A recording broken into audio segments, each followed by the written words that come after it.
മാനിപ്പുലേഷനും ഇൻഫ്ലുവൻസും തമ്മിലുള്ള വ്യത്യാസത്തെക്കുറിച്ചാണ്.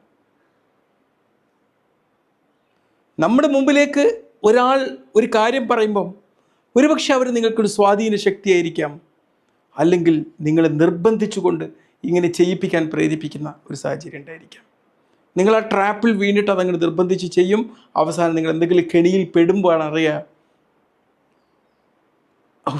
ആ വാക്കന്ന് കേൾക്കണ്ടായിരുന്നു. ഇവിടെയാണ് നമ്മൾ ഇൻഫ്ലുവൻസും മാനിപ്പുലേഷനും നമ്മളെ വ്യത്യാസം നമ്മൾ മനസ്സിലാക്കേണ്ടത്. ഇൻഫ്ലുവൻസ് എന്ന് പറഞ്ഞാൽ നമ്മളെ സ്വാധീനിക്കുക എന്ന് പറഞ്ഞു കഴിഞ്ഞാൽ അത് ഓപ്പണാണ്, തുറന്നതാണ്, സത്യസന്ധമാണ്.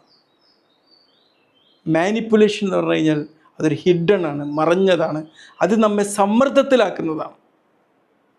ഇൻഫ്ലുവൻസ് നമ്മുടെ തിരഞ്ഞെടുപ്പാണ്, മാനിപ്പുലേഷൻ അത് നമ്മൾ നിർബന്ധമായിട്ടും സമ്മർദ്ദത്തിലാക്കി ചെയ്യിക്കുന്ന കാര്യമാണ്. ഇന്ന് നിങ്ങൾ ചെയ്യേണ്ടതെന്ന് വെച്ച് കഴിഞ്ഞാൽ, നിങ്ങളുടെ ജീവിതത്തിൽ ഉണ്ടായിട്ടുള്ള 2 സംഭവങ്ങൾ എഴുതി വെക്കുക. ഒന്നിൽ ഒരാൾ നിങ്ങൾക്ക് മാർഗനിർദ്ദേശം നൽകി, ഇൻഫ്ലുവൻസ് നൽകി. മറ്റൊന്നിൽ ഒരാൾ നിങ്ങളെ സമ്മർദ്ദപ്പെടുത്തി നിങ്ങളുടെ അടുത്ത് പണം വാങ്ങിയോ അല്ല എന്തെങ്കിലും സമ്മർദ്ദത്തിലെത്തി ചെയ്യിപ്പിച്ചു. ഒന്ന് എഴുതി വെക്കുക.